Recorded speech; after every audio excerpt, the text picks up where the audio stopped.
एक डॉक्टर जो पेशेंट्स का इलाज करता है, लोग उसे फरिश्ते की तरह पूछते हैं। लेकिन अगर मैं कहूँ इंडिया का एक डॉक्टर जो दिखने में तो नॉर्मल लगता था, काम, एजुकेटेड, पोलाइट, लेकिन पुलिस रिकॉर्ड्स के मुताबिक उसने 50 से ज्यादा लोगों को मार दिया था।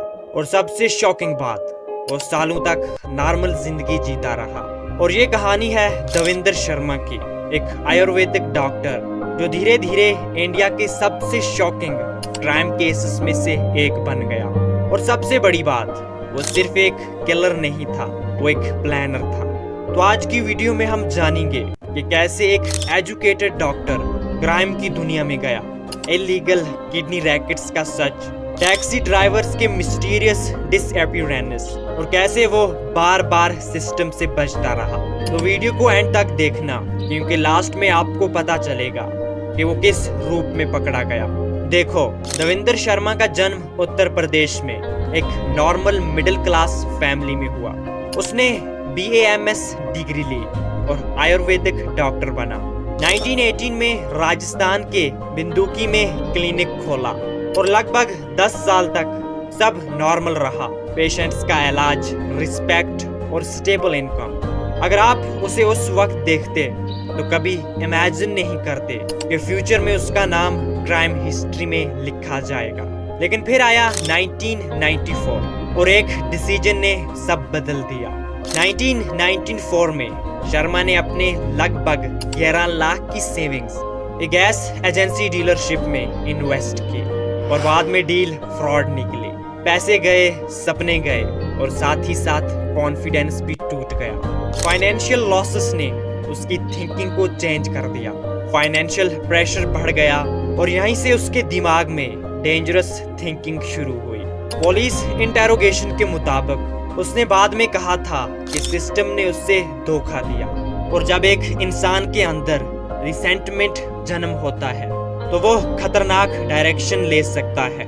देखो, वो अलीगढ़ शिफ्ट हो गया, क्लिनिक ऑलमोस्ट बंद हो गया और उसका कांटेक्ट हुआ एक इलीगल नेटवर्क से और यहीं से एंट्री होती है अंडरवर्ल्ड में। और यहाँ पे एक सवाल आपके लिए, क्या सिर्फ पैसे खोने से कोई इंसान क्रिमिनल बन सकता है?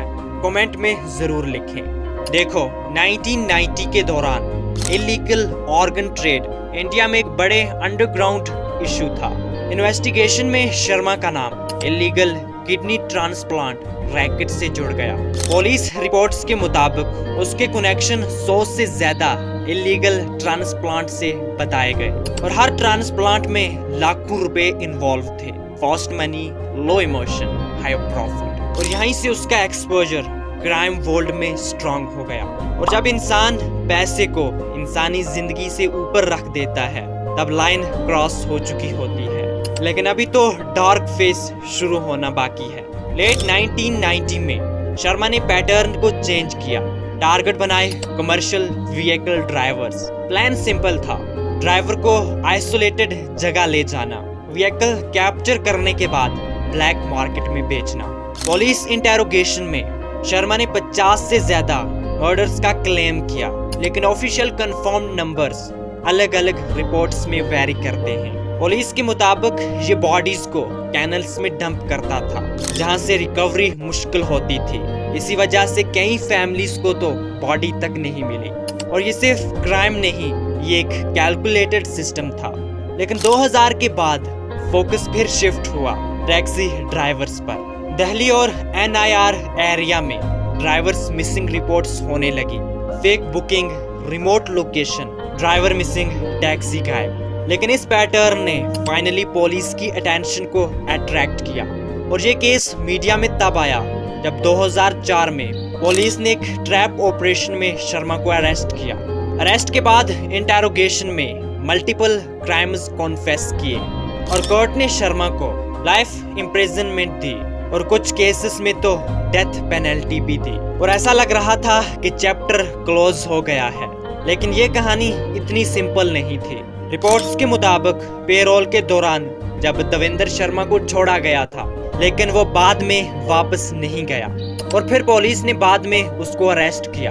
और जब पुलिस ने उसको अरेस्ट किया, एक रिलीजियस डिस्गाइज में रह रहा था। लोग उसे सेंट के रूप में जानते थे। एक डॉक्टर, एक किलर और एक फेक होली मैन, सेम इंसान डिफरेंट फेसेस। देवेंद्र शर्मा का केस सिर्फ एक सीरियल किलर का नहीं, ये सवाल उठाता है पेरोल मॉनिटरिंग कितनी स्ट्रॉन्ग थी, इलीगल ऑर्गन ट्रेड कितना डीप था, मिसिंग पर्सन केसेस को कितनी सीरियसली लिया गया, और एक एजुकेटेड डॉक्टर और जिसने अपनी डिग्री को ट्रस्ट जीतने के लिए टूल बनाया और लोगों को मारना शुरू किया। देखो, कभी कभी सबसे डेंजरस चेहरे वो होते हैं जो सबसे नॉर्मल लगते हैं। अगर आपको ऐसी रियल क्राइम स्टोरीज पसंद आती हैं तो वीडियो को लाइक करो, शेयर करो और एक अच्छा सा कमेंट करो।